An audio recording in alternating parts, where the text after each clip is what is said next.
Assalamualaikum warahmatullahi wabarakatuh. Kami dari kelompok 10 dengan materi merancang dan mengembangkan penilaian dalam pembelajaran IPS SD. Sebelum kita masuk ke materi, saya memperkenalkan diri dulu. Perkenalkan, nama saya Syara Ayudianing Pamela. Saya sebagai moderator dengan NPM terakhir 157. Dan berikut nama anggota kelompok 10. Yang pertama ada Mutiara Indah dengan NPM terakhir 034. Yang kedua ada Maratus Soleha dengan NPM terakhir 084. Dan yang ketiga ada Nikmatul Fauziah dengan NPM 182. Yang keempat ada Nuroja Arfuah dengan NPM terakhir 016. Itulah anggota dari kelompok 10. Selanjutnya kita ke materi pembahasan. Pertama yaitu pengertian penilaian pembelajaran. Menurut Sardoyo 2003, dalam FARA 2012, penilaian adalah proses sistematik untuk mengetahui tingkat keberhasilan dan efisiensi suatu program.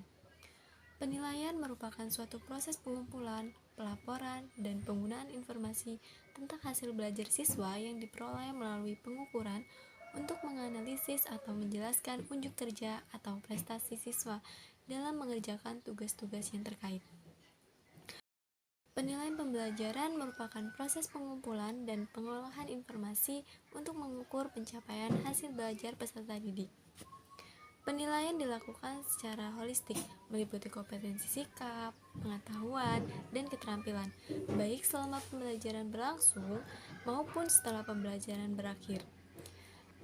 Yang kedua yaitu tujuan dan fungsi penilaian.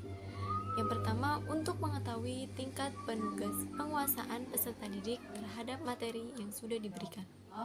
Yang kedua yaitu mengetahui kecakapan, motivasi, minat, dan bakat serta sikap peserta didik terhadap program pembelajaran. Yang ketiga, mengetahui tingkat kemajuan dan kesesuaian hasil belajar peserta didik dengan standar kompetensi dan kompetensi yang ditetapkan. Yang keempat yaitu untuk mendiagnosis keunggulan dan kelemahan peserta didik. Yang kelima, untuk menentukan kenaikan kelas. Yang keenam, untuk menetapkan peserta didik sesuai dengan potensinya.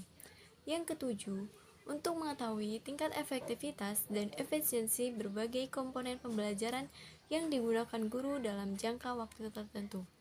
Dan yang terakhir yaitu untuk menentukan tindak lanjut bagi peserta didik. Oke, selanjutnya ada teknis penilaian dalam pembelajaran IPS SD. Nah, di sini dalam teknis penilaian pembelajaran IPS SD itu dibagi menjadi dua, yaitu tes dan non-tes. Kemudian di sini ada non-tes.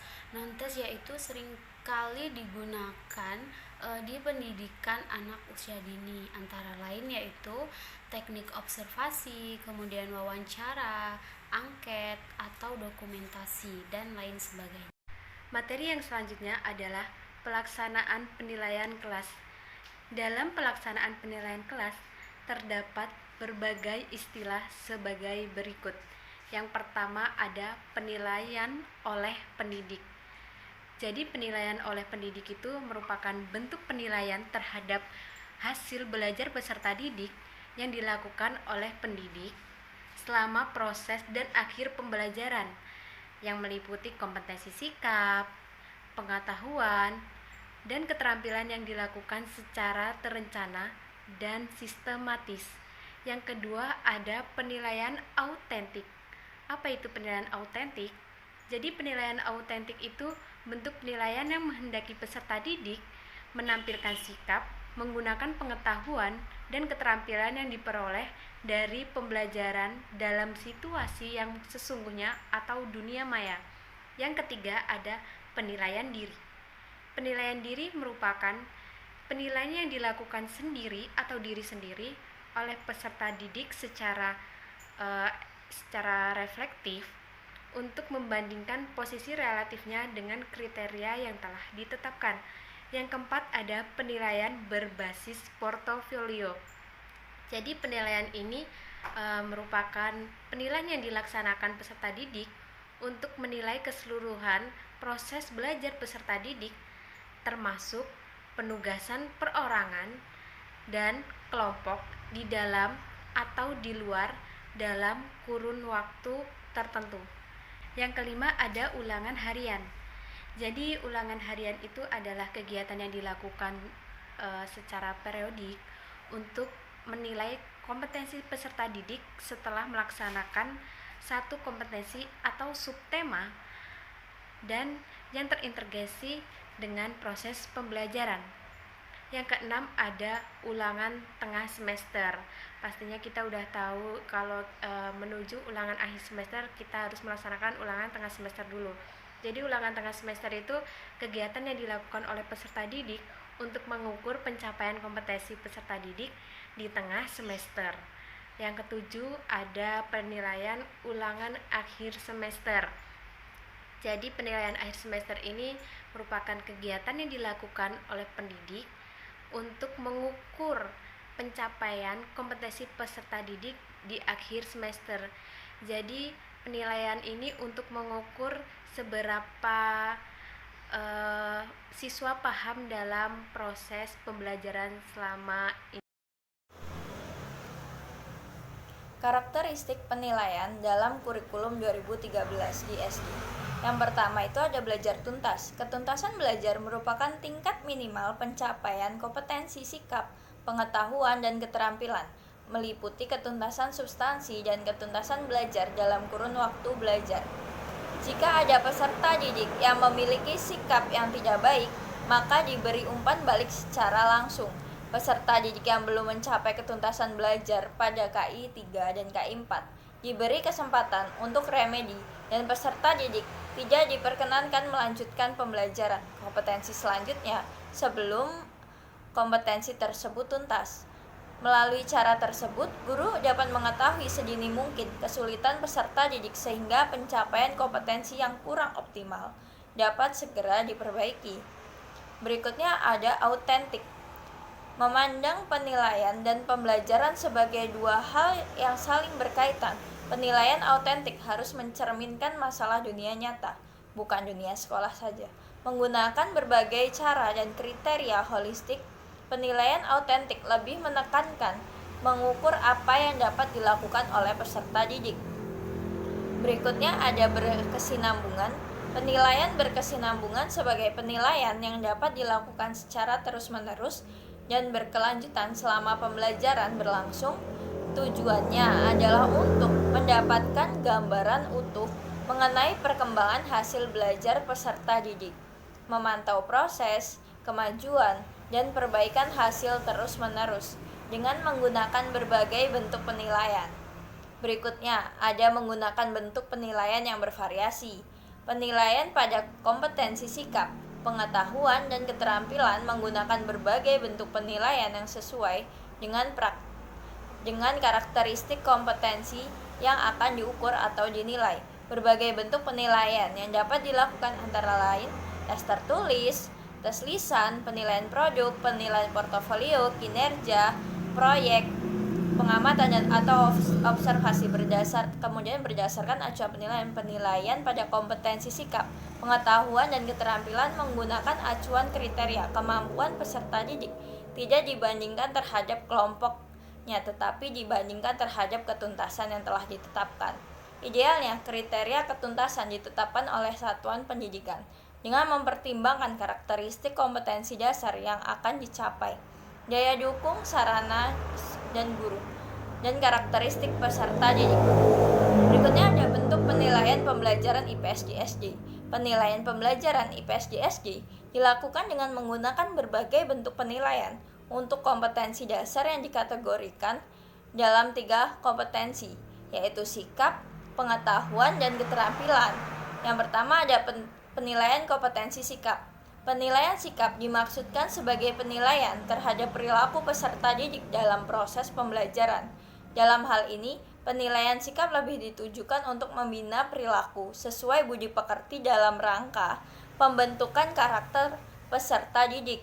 Penilaian kompetensi sikap dilakukan melalui observasi, rubrik, wawancara, penilaian diri, penilaian antar teman, jurnal selama proses pembelajaran berlangsung, dan tidak hanya di dalam kelas. Penilaian terhadap kompetensi sikap meliputi beberapa aspek. Di antaranya ada kompetensi sikap spiritual. Aspek penilaian kompetensi sikap spiritual atau KI1 antara lain ketaatan beribadah, berperilaku syukur, berdoa sebelum dan sesudah melakukan kegiatan, dan toleransi dalam beribadah. Selain itu juga itu dapat menyesuaikan sesuai satuan pendidikannya ya. Berikutnya kompetensi sikap sosial. Aspek kompetensi sikap sosial itu ada jujur, disiplin, tanggung jawab, santun, dan percaya diri. Penilaian sikap sosial dapat dilakukan dalam penilaian diri dan penilaian teman. Hasil observasi atau penilaian sikap digunakan sebagai pelengkap atau penguatan hasil pengamatan oleh pendidik. Berikutnya ada penilaian kompetensi pengetahuan. Penilaian kompetensi pengetahuan atau KI3 pada pembelajaran IPS dilakukan dengan menggunakan berbagai bentuk penilaian. Guru diharapkan mampu mengidentifikasi setiap KD atau materi pembelajaran IPS untuk selanjutnya memilih bentuk penilaian yang sesuai dengan karakteristik kompetensi yang akan dinilai. Penilaian dimulai dengan perencanaan yang dilakukan pada saat menyusun RPP atau rencana pembelajaran. Penilaian KI3 menggunakan predikat A sangat baik, B baik, C cukup, D kurang, dan deskripsi. Bentuk penilaian yang digunakan sebagai berikut, seperti tes tertulis. Tes tertulis adalah tes yang soal dan jawaban serta dilaksanakan secara tertulis berupa pilihan ganda, isian, benar salah, menjodohkan, dan uraian. Tes lisan. Tes lisan berupa pertanyaan-pertanyaan yang diberikan guru secara lisan dan peserta didik dapat merespon pertanyaan tersebut secara lisan juga, sehingga menumbuhkan sikap berani berpendapat. Jawaban dapat berupa kata, frase, kalimat, maupun paragraf. Sebelum pelaksanaan tes lisan, pendidik perlu membuat perencanaan yang meliputi tujuan tes dan materi soal. Berikutnya ada penugasan. Penugasan adalah pemberian tugas kepada peserta didik untuk meningkatkan pengetahuan dari materi yang sudah dipelajari atau pada materi yang akan dipelajari sebagai bentuk stimulus pada peserta didik. Penugasan ini dapat dilakukan secara individu ataupun kelompok sesuai dengan karakteristik materi tugas yang diberikan. Penilaian kompetensi keterampilan. Penilaian kompetensi keterampilan dilakukan dengan mengidentifikasi karakteristik kompetensi yang ada untuk menentukan bentuk penilaian yang sesuai. Penentuan bentuk penilaian didasarkan pada karakteristik kompetensi keterampilan yang hendak diukur. Bentuk penilaian yang digunakan dalam penilaian kompetensi keterampilan IPS di SD sebagai berikut.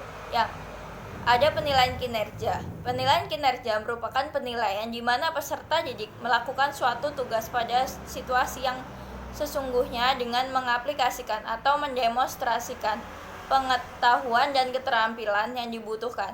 Misalnya, pada pembelajaran IPS, bermain peran, menjanjikan laporan, hasil pengamatan tentang hubungan sosial masyarakat, dan sebagainya. Pada penilaian kinerja, penekanan penilaian yang dapat dilakukan pada proses dan produk. Dalam penilaian dibutuhkan rubrik sebagai dasar untuk penilaian. Berikutnya ada penilaian proyek. Penilaian proyek merupakan kegiatan penilaian terhadap suatu tugas yang harus diselesaikan dalam waktu tertentu. Tugas tersebut merupakan rangkaian kegiatan mulai dari perencanaan, pengumpulan data, pengorganisasian, pengelolaan, dan penyajian data. Berikutnya ada penilaian portofolio, yakni dilakukan untuk menilai karya-karya dari peserta didik untuk suatu subtema. Portofolio merupakan bagian dari penilaian autentik yang dapat menyentuh aspek sikap, pengetahuan, keterampilan peserta didik. Bentuk portofolio dapat berupa stopma atau ban teks, berisi tugas-tugas tulisan tangan atau karangan siswa, laporan pengamatan, karya-karya, dan lain sebagainya.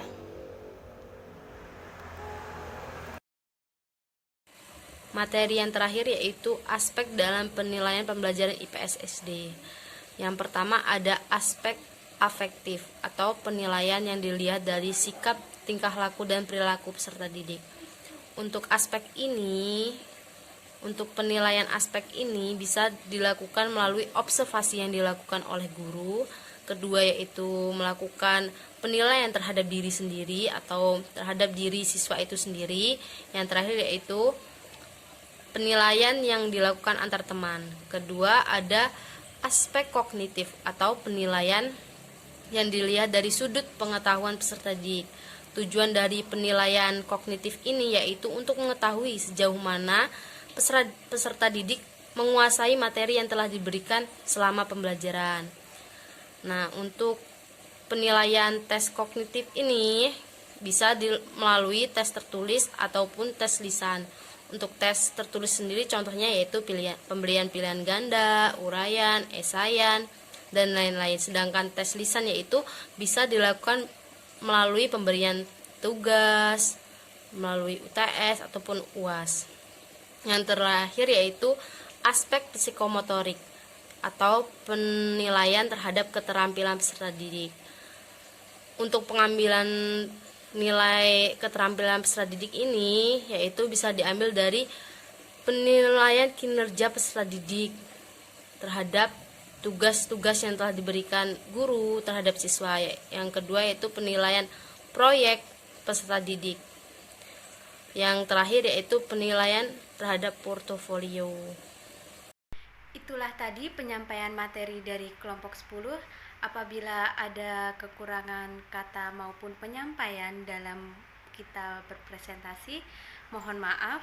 Kepada Allah saya mohon ampun. Saya akhiri. Wassalamualaikum warahmatullahi wabarakatuh.